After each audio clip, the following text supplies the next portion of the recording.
Bonjour à tous, j'espère que vous allez tous bien. Alors je vous retrouve dans cette nouvelle vidéo avec, pour changer un petit peu de mes vidéos livres lus, j'avais envie un petit peu de rediversifier ma chaîne YouTube comme ce que je faisais avant là il y a quelques mois, avec un petit peu des thématiques où je regroupe plusieurs lectures plus ou moins anciennes.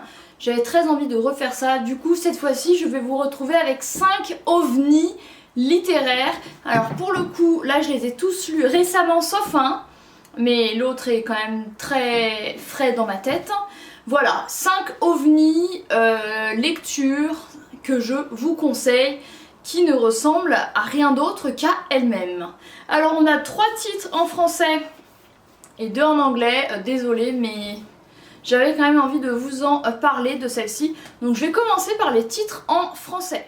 Pour les titres en français en mode ovni, ceci: Cucu de Camille Emmanuel, Mon mari de Maud Ventura, et un roman à succès sur papier recyclé des géniaux Simon Drouard et Vianney Louvet, qui ont bientôt vendu 5 exemplaires de ce roman, de ce livre. Ce n'est pas un roman. Alors je vais commencer justement par lui, un roman à succès sur papier recyclé. Alors ça c'est l'édition de poche, il y avait également l'édition au grand format.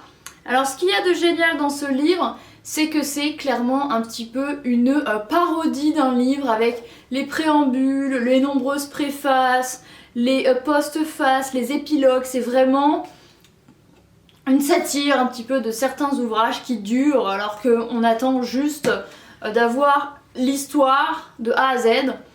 Et voilà, c'est absolument génial, c'est drôlatique, c'est unique, c'est un ovni et je vous conseille vivement d'aller y jeter un œil parce que c'est beaucoup trop bien.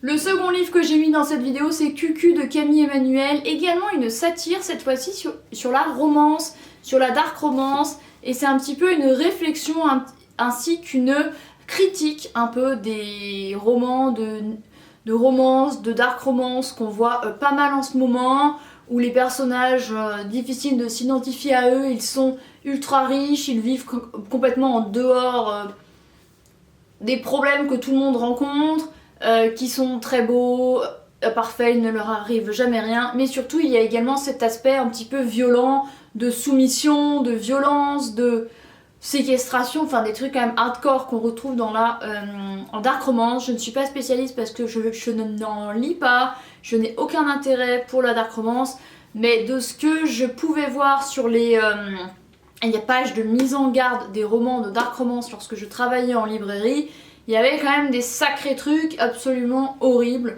qui, alors, sans dire promouvoient, mais qui décomplexent de la violence alors qu'il y a des choses qui ne sont pas acceptables et qui les rendent acceptables. Par exemple, ah ouais mais il a une enfance difficile et tout. Mais est-ce que ça justifie qu'il te viole et qu'il te séquestre? Non, je ne crois pas. Donc c'est un petit peu une critique de ça, parce qu'en fait dans ce roman-ci, notre protagoniste qui est prof va également écrire des romans de romance pour renflouer ses caisses en fin de mois, et en fait on va la forcer à écrire de la dark romance, chose qu'elle ne veut pas du tout, et en fait le personnage de son roman va se matérialiser sous les yeux. Donc c'est vraiment le mélange entre fiction et réalité. Comment ça se passe quand la fiction entre dans votre vie et devient réalité? C'est hyper marrant, mais il y a quand même, bien que ce soit drôle, il y a quand même une réflexion profonde, et franchement c'est un ovni génial. Le troisième ovni, c'est Mon mari de Maud Ventura. Pourquoi je le qualifie d'ovni? Parce que, alors il est génial, je l'ai adoré, mais je n'avais jamais lu un livre pareil où une femme est tellement amoureuse de son mari, qui ne lui rend pas du tout, hein, c'est vraiment à sens unique, elle est follement amoureuse de lui, il l'appelle ma douce et se contente d'être ce qu'il est, et c'est un livre qui se passe sur une semaine, aspect quand même assez singulier, le fait que la protagoniste associe des jours aux couleurs, bref il y a plein de caractéristiques propres à notre protagoniste dont on ignore le prénom, qui font de ce roman quelque chose d'unique, un ovni. Il y a des situations qui sont complètement contradictoires, mais en même temps qui font un peu sens en fait, par rapport à cet amour démesuré qu'elle a pour son mari. Et bref, lisez-le pour le comprendre à quel point c'est un ovni absolument incroyable. Et les deux derniers livres que j'ai lus qui ne sont qu'en anglais pour le moment, j'ai mis Rangel Person Who Does Nothing de Shoji Morimoto. Ceci c'est un témoignage d'un homme au Japon qui nous partage son expérience de loueur de service. En gros, cet homme s'est dit, lui qui n'était pas du tout apprécié en tant que personne et travailleur dans son ancienne entreprise, il n'était pas du tout reconnu à sa juste valeur, il s'est dit pourquoi est-ce que je ne ferais pas... pas payer, mais pourquoi je ne louerais pas ma personne pour des gens. Et du coup il a mis ça en place et il a créé une sorte de business où il ne fait pas payer mais seulement la nourriture et le transport, où il accompagne en fait des gens, en fait il va redonner confiance aux gens de par sa présence, il va seulement répondre à leurs questions mais c'est tout, il dit on n'est pas là pour... en gros ça ne va pas être un partenaire de débat, seulement il va répondre à des phrases simples, il va pouvoir animer des discussions simples, mais ça va l'amener à s'ouvrir, à découvrir des personnes qu'il n'aurait jamais rencontrées, à vivre des situations uniques, parce que par exemple il va se mettre à attendre quelqu'un à l'aéroport, à attendre quelqu'un à la ligne d'arrivée suite à un marathon, à aller rendre visite à quelqu'un à l'hôpital, bref. C'est complètement unique, c'est loufoque, mais également un petit peu caractéristique de la solitude de beaucoup de Japonais. Caractéristique de la société japonaise, et c'est très intéressant, mais ça ne ressemble à rien d'autre, parce qu'il fallait quand même avoir l'idée de louer ses services de cette façon-là. Et le dernier livre dont je voulais vous parler, c'est Are You Awake de Sarah Crowson, livre irlandais qui se passe au Royaume-Uni. Pourquoi il est loufoque? Parce qu'en fait, c'est une femme qui décide de virer son mari de la maison parce qu'en fait elle va se rendre compte que son mari abrite dans le garage une drôle de poupée. Une poupée, pas une Barbie ou une Bratz, mais une poupée à taille humaine qui est censée...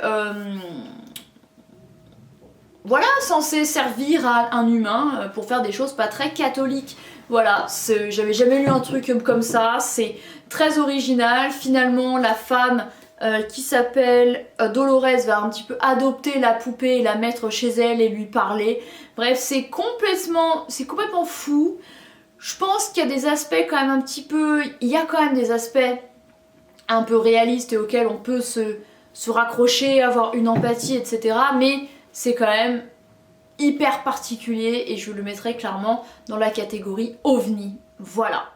Écoutez, voilà, c'en est tout pour cette courte vidéo de 5 ovnis littéraires que je vous conseille. 3 en français et en poche. Alors lui, je précise que Mon mari, c'est une édition spéciale qui était sortie pour les fêtes de fin d'année. Je ne pense pas qu'elle existe encore, mais vous trouverez la couverture traditionnelle avec la femme sur la couve.